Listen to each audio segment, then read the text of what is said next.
Le bocage est toujours présenté comme un espace de silence, de secret, d'isolement.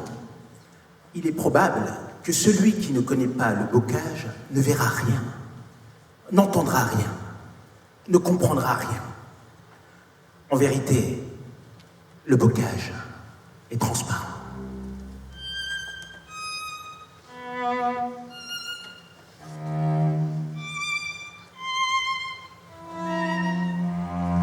Les haies qui paraissent séparer les espaces sont des glaces sans teint. Tout est vu, entendu, épié, déformé. Les habitudes, les manies, les faiblesses, les vies, les tares, les forces sont répétées, classées, étiquetées. Tout se voit, tout se percute, tout se déforme dans ce qui pourrait s'appeler la rumeur du bocage.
C'est pourquoi le peintre conseillait à ceux qui voulaient vivre cachés de choisir la ville plutôt qu'une ferme isolée au bout d'un chemin creux.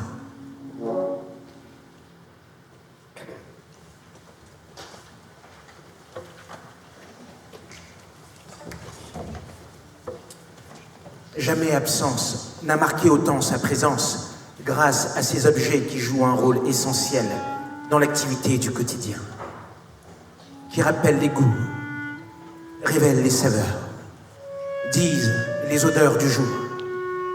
C'est par leur banalité même que ces objets inanimés prennent leur poids d'existence, leur charge de sens, leur pouvoir d'évocation. Silence, absence, témoin sans phare du temps suspendu.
Le clocher de la chapelle et le long toit de la grange, par leur immobilité, contrastent avec l'agitation de la batterie.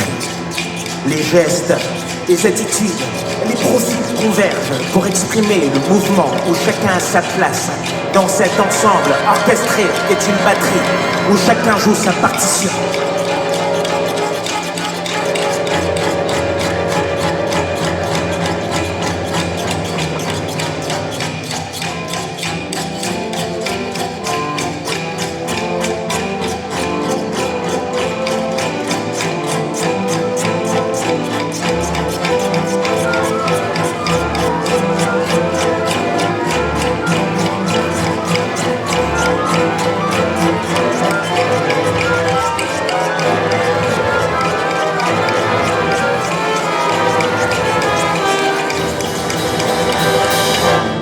Il faut écouter cette peinture qui fait entendre les battements réguliers de la machine à extraire le grain.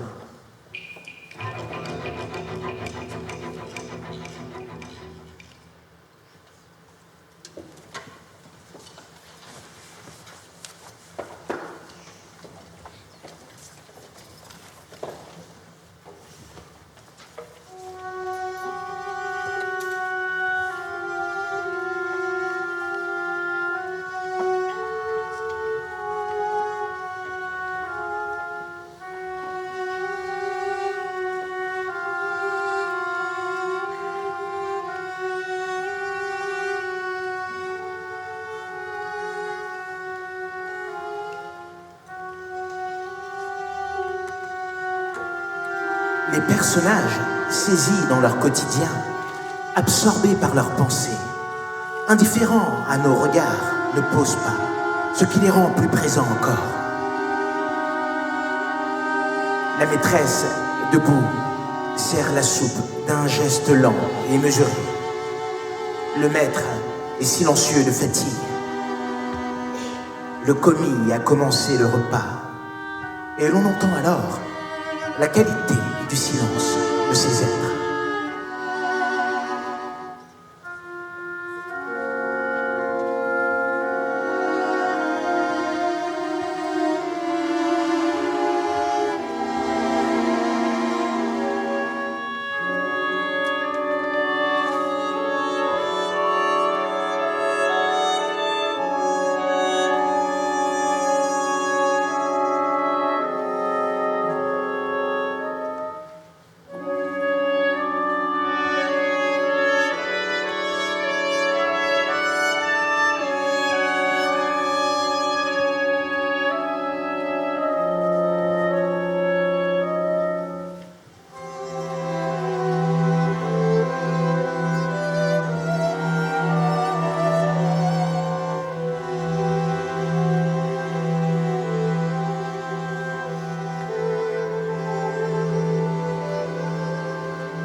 Le regard finit par se concentrer sur le cœur du tableau, la rondeur de la soupière et le petit éclat de lumière sur le guichet.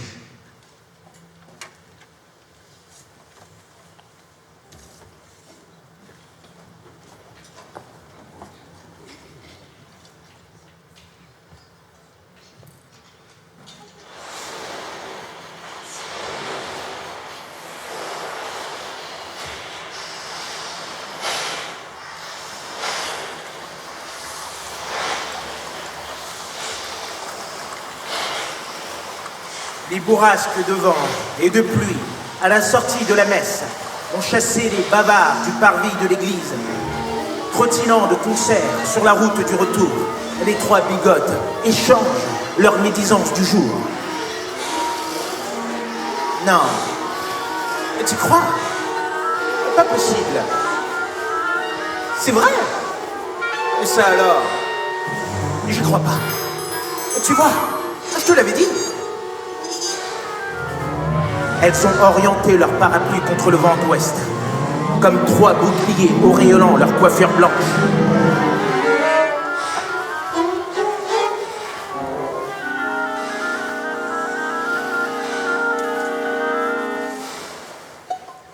la taille cambrée, le dos arrondi, le pas décidé. Nos trois commères sont absorbés par leur ragot.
N'essaye même pas de deviner mes cartes.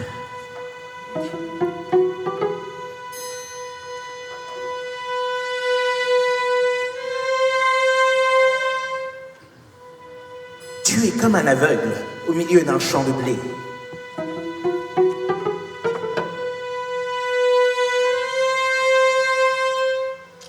Les tiennes, par contre, je les vois bien, tellement bien, que je vois même à travers toi. Tu ne peux rien me cacher.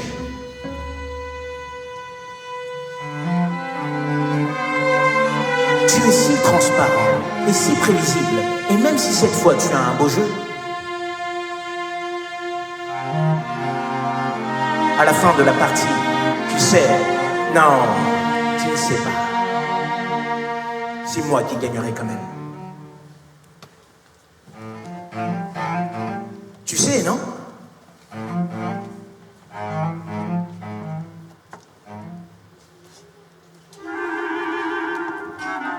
Non, tu ne sais pas.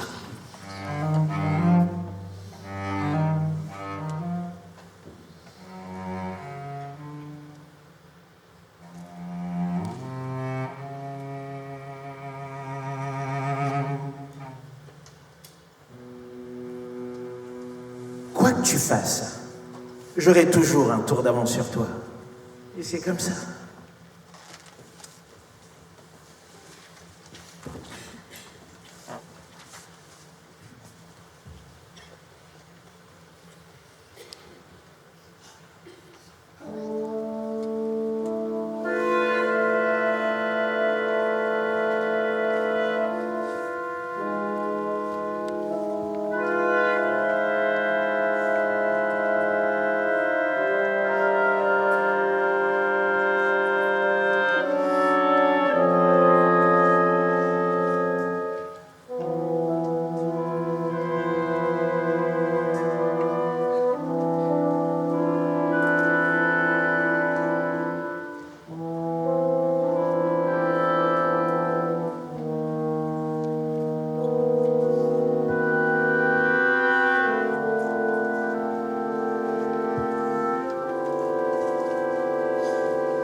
Une petite fille assise par terre, jambes étalées dans l'abandon du corps propre aux enfants, et tout absorbée par sa lecture.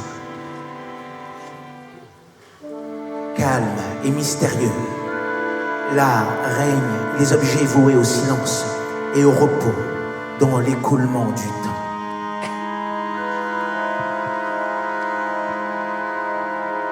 Un pot de grès sûrement fêlé, Une marmite de fonte, sans doute fondue. Un carton où les dessins s'effacent. Bien d'autres encore qui attendent la curiosité.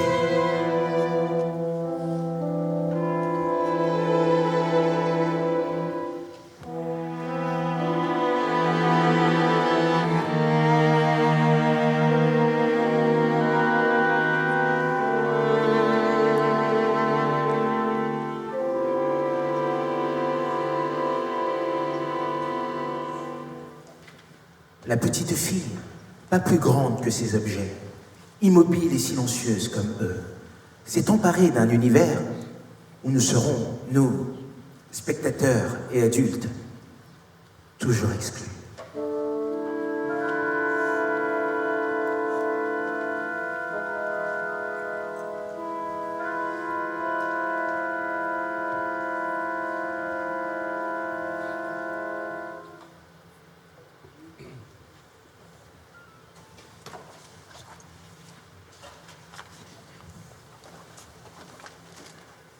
Le peintre, qui était musicien et chef d'orchestre, joue son dernier morceau avant l'ultime baissée de rideau.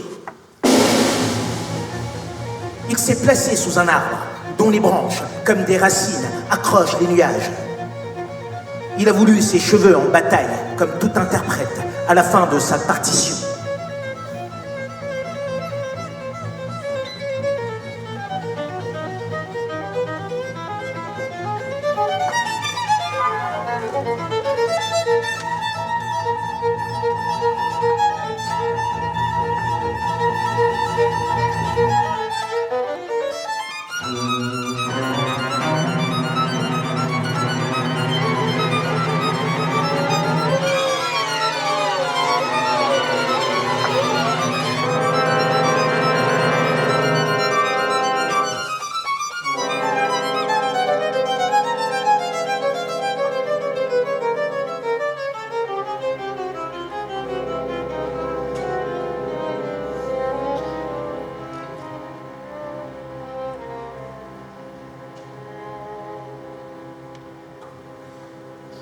La mort, il l'a prévue, peut-être souhaitée.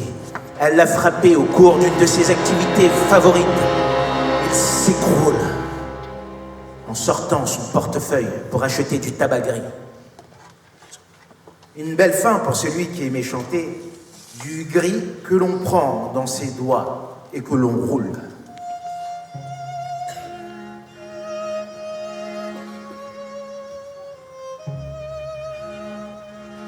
Eh bien, monsieur, une cigarette,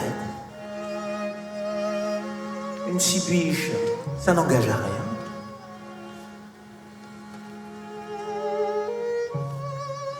Si je te plais, on ira faire la causette. T'es gentil, t'as l'air d'un bon chien.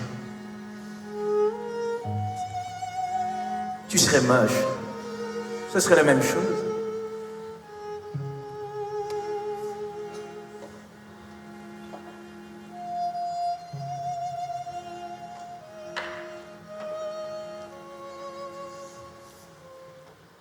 Je te dirais quand même que t'es beau.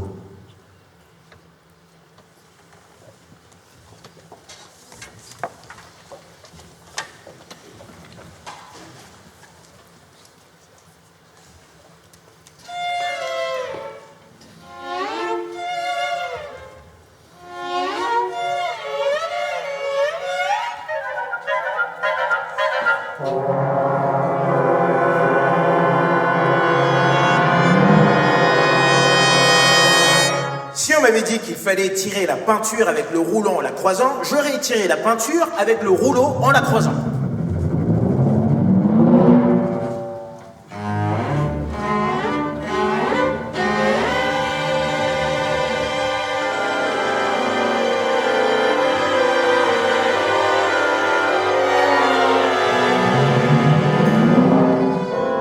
Si on m'avait dit qu'il fallait ensuite toujours avec le rouleau, après avoir bien étiré la peinture, la lisser de haut en bas, eh bien je l'aurais lissé avec le rouleau de haut en bas, pas de problème. Mais comme on m'a rien dit, comme on ne m'a pas appris, eh bien maintenant il paraît qu'on voit des traces. des traces de rouleau, et qu'il faut que je recommence, et que je repasse encore une couche d'orange, de vert pistache et de blanc de blanc.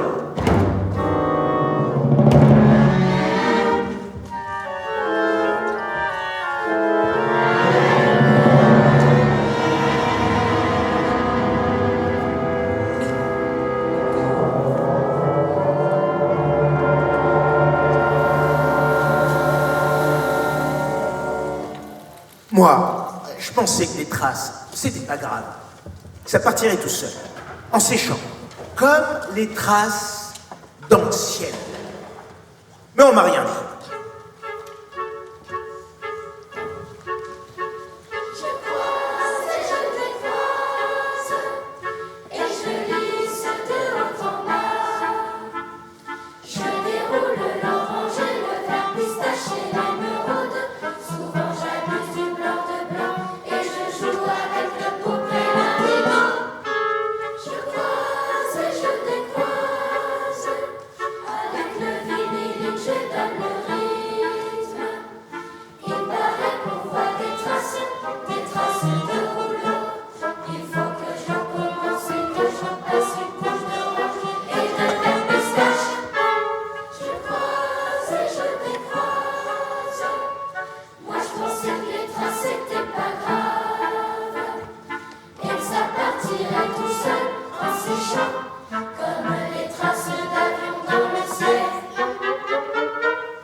Ces visages entre mes mains, des faux, des vrais.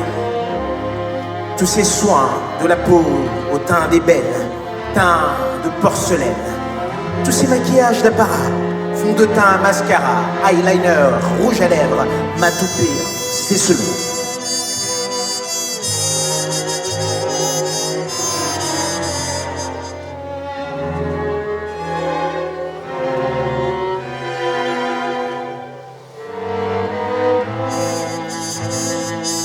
Tous ces cheveux à boucler, à couper, à lisser, à teinter, des vrais, des faux, tous ces visages qui s'abandonnent entre mes mains, les faux ou les vrais.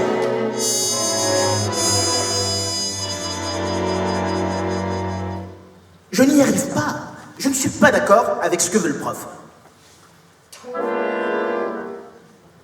J'ai beau essayer, j'arrive pas à faire ce qu'on me demande. À chaque fois, elle me tombe dessus et me dit qu'il faut que j'apprenne les bases avant de faire à ma façon. Mais moi, je trouve ça moche, ce qu'elle me propose. Et ça m'énerve. Quand ça m'énerve, ça m'énerve. J'ai plus envie de faire tous ces maquillages à toutes ces têtes inertes. Surtout à cette vieille tête en plastique, sans expression, que j'ai déjà eu envie de jeter au moins 5000 fois. Ça me saoule, j'ai plus rien à prendre ici, je vais me tirer. Je le sais, ça.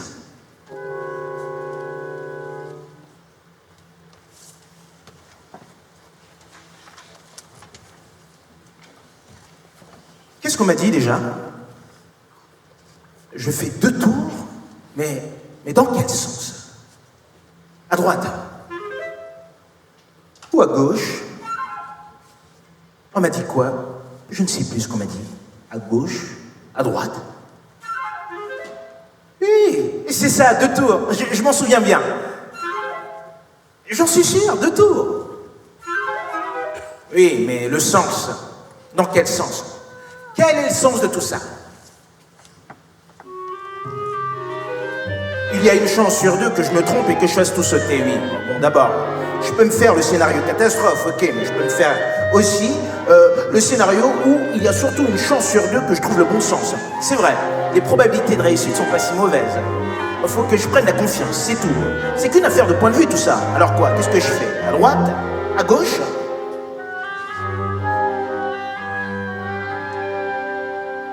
Quoi qu'à bien y réfléchir, je me rappelle maintenant, on m'a peut-être dit à droite, en fait.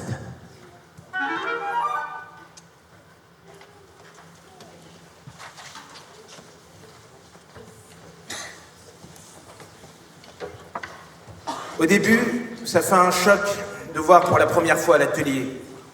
Tu te demandes ce que tu fais là. Si tu t'es pas trompé d'endroit en fait. Et qu'est-ce qu'on peut bien fabriquer avec tous ces trucs et ces machines bizarres derrière ces rideaux en plastique?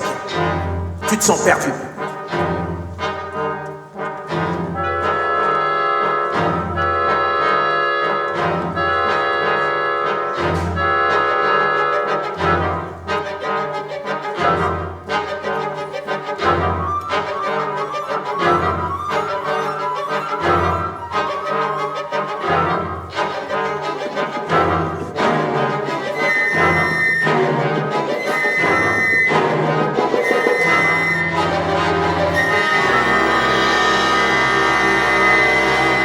Et puis le choc plus tard, la première fois que tu apprends à souder, c'est, comment dire, c'est chiant au début parce que tu ne vois rien avec tes lunettes, mais quand tu commences à souder, c'est, comment dire, ça se met à briller comme une étoile. Oui, c'est ça, mais une étoile en train de naître. Tu vois ce que je veux dire? Avec des ultraviolets, de la vapeur et des étincelles qui volent partout. Tu vois fondre l'acier sous l'arc électrique. Ça crépite, ça s'embrase et ça fusionne à fond. Tu trouves ça beau.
Avec l'eau, le sable et le ciment, j'ose la première pierre.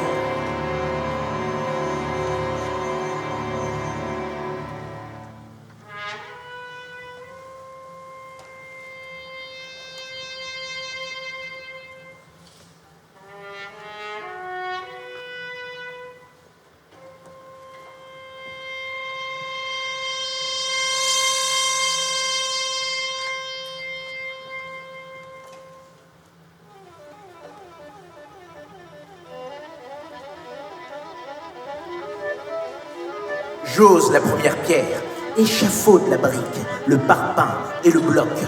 Je colle au cordeau, j'asticole, j'obstrue les interstices, je peux tout faire. J'assemble des rectangles gris en attente d'un bleu turquoise ou d'un bleu d'argent. Je lie les petits et les grands ensembles. Je danse sur un fil à plomb au rythme de ma truelle. Je peux tout faire.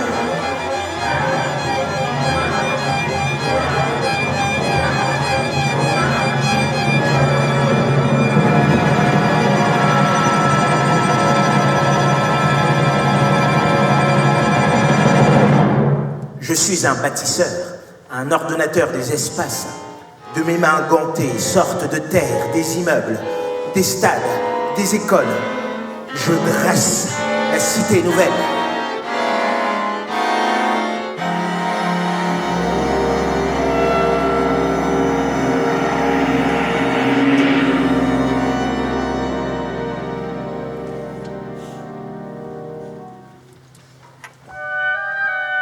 Des balcons et des fenêtres, je permets des horizons nus et des ciels multicolores. J'y entends déjà des rires d'enfants, des chuchotements de mots secrets, des hurrahs de foule en délire. Tu ne vois pas tout ça? Tu n'entends pas?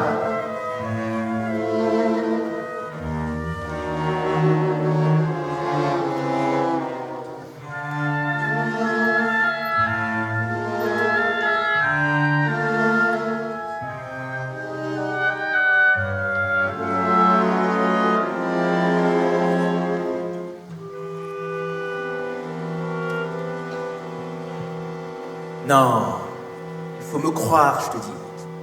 Il faut me croire.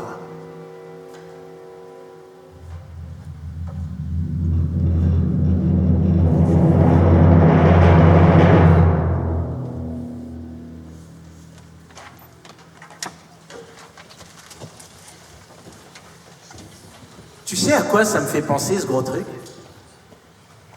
On dirait une tête de vieux robot super géant. Tu trouves pas? Une grosse tête, à 3 yeux, avec une toute petite bouche saliveuse. Elle pense à quoi, tu crois? Allez, fais un effort. À quoi elle rêve? Oh, t'entends? T'entends pas, là? T'as pas entendu? Ça a fait comme... Je te jure, comme un soupir. Oui, c'est ça. Un soupir. On dirait qu'elle respire. Écoute. Allez, fais un effort. Écoute avec moi. Écoute bien.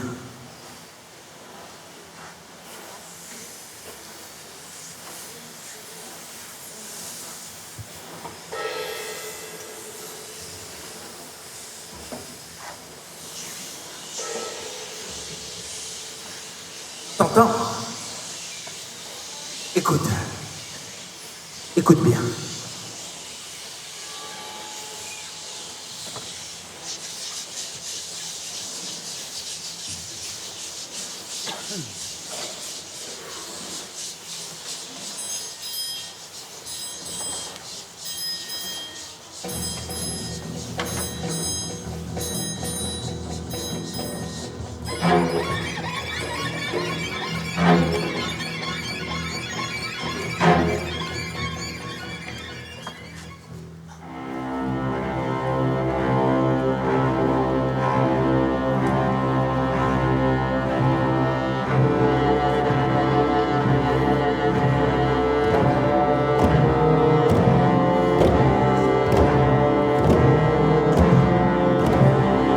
Dans sa majestueuse stature, elle est là, elle trône,